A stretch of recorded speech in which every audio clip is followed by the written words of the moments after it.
I will be talking about our search for scalar field dark matter with a gravitational wave detector. Now, you may have heard of other projects where people look for gravitational waves produced by the interaction of dark matter and black holes. This is quite different. We are presenting this in the direct detection session because we really are looking for a direct interaction of dark matter with a gravitational wave detector. So let me tell you how that works. So first of all, I have to briefly review the dark matter scenario that we are considering. So the most comprehensive way to describe the category of dark matter that we are talking about is to say that it is sub-EV scalar dark matter. And sometimes this is referred to as weakly interacting slim particles or virialized ultralight fields. Now, theoretical models predict that such dark matter would manifest as an oscillating field. So this dark matter really encompasses most axion models, things like massive dilatons and some axion-like particles.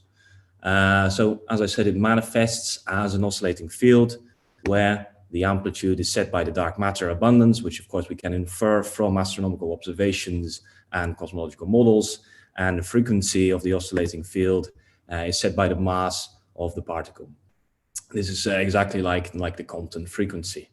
Then a second important aspect of such dark matter is that it is predicted that after creation in the early universe, such dark matter would thermalize during galaxy formations. So this thermalization effectively means that the field acquires a range of velocities in something like a Maxwell-Boltzmann distribution. This has as a consequence that this oscillating field gains a finite coherence time. Or equivalently, in the frequency domain, we can say that it acquires a finite line width of about 10 to the minus 6 of the center frequency.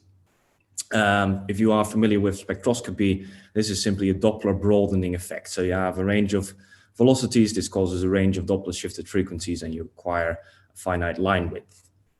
All right, let's move on. So now that we have considered the basic characteristics of our dark matter model, we have to consider how our dark matter interacts with normal matter, because if we don't know how it does that, it's going to be very difficult to look for it. So the interaction that we are considering is of this form that we have here. These are the interaction terms. We are considering linear interaction terms. Here, phi is our scalar field dark matter, and the lambdas are coupling parameters. So we are considering coupling to the electromagnetic field and to the electron field.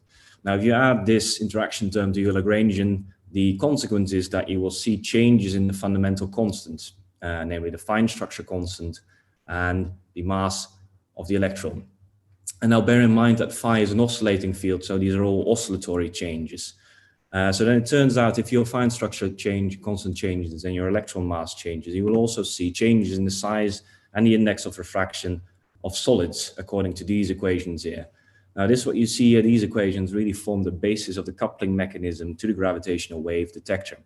As you might imagine, gravitational wave detectors, which are interferometers, are full of refractive solids, and the change of their size and their index of refraction according to these equations, that really is the basis of why we expect to see a detectable signal, or we could see a detectable signal rather, in these instruments.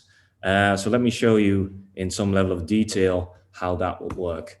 So what I have here is a diagram of a very simple Michelson interferometer. We have our input beam here, and we have our beam splitter, which splits the light into two arms, delimited by end mirrors or end test masses as they are referred to. And these arms have a length, and the difference in optical path length between these arms is what gives you the output signal in an interferometer.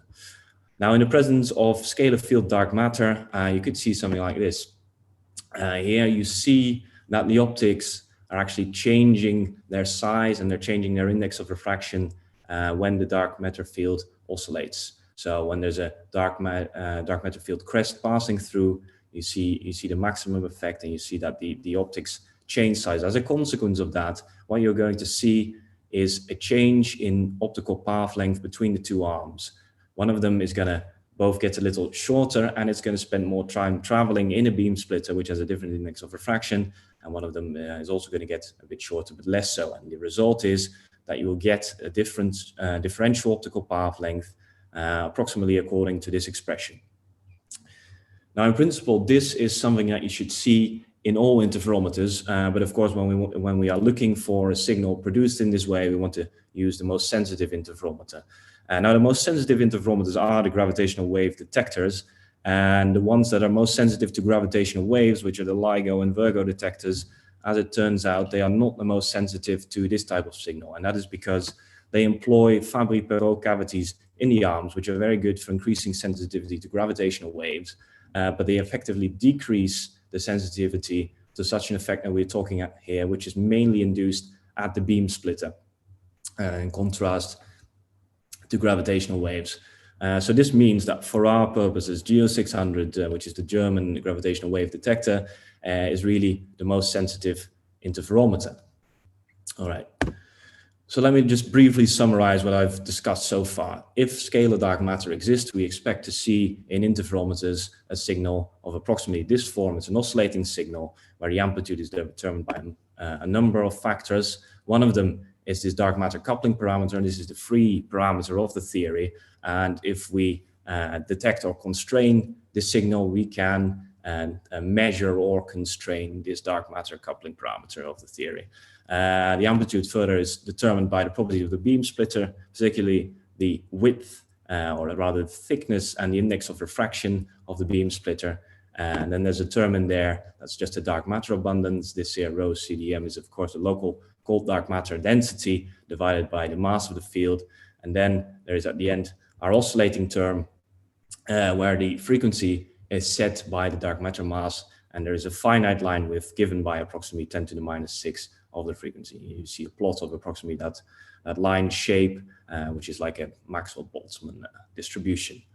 All right, very good. So now let's actually get to the search methodology that we are going to use and are using, in fact, to look for this type of signal. So the type of analysis that we're doing is called semi-coherent spectral analysis. So what we do is we take a bunch of the GEO600 data, which we have access to. So this is something like what that looks like. And what we then do is we take discrete Fourier transforms of segments of this data. And in doing that, the length of the segments and the length of the Fourier transform, we take that to be equal to the expected coherence time of the dark matter field. That is the coherent part. And then the incoherent part is that we then take the results of those Fourier transforms and we average their square magnitudes incoherently. So this is the incoherent part, so that's why it's called semi-coherent. Now, bear in mind that the coherence time and the line width depends on the frequency of the dark matter field. So we have to do this procedure unique for every frequency that we're interested in seeing.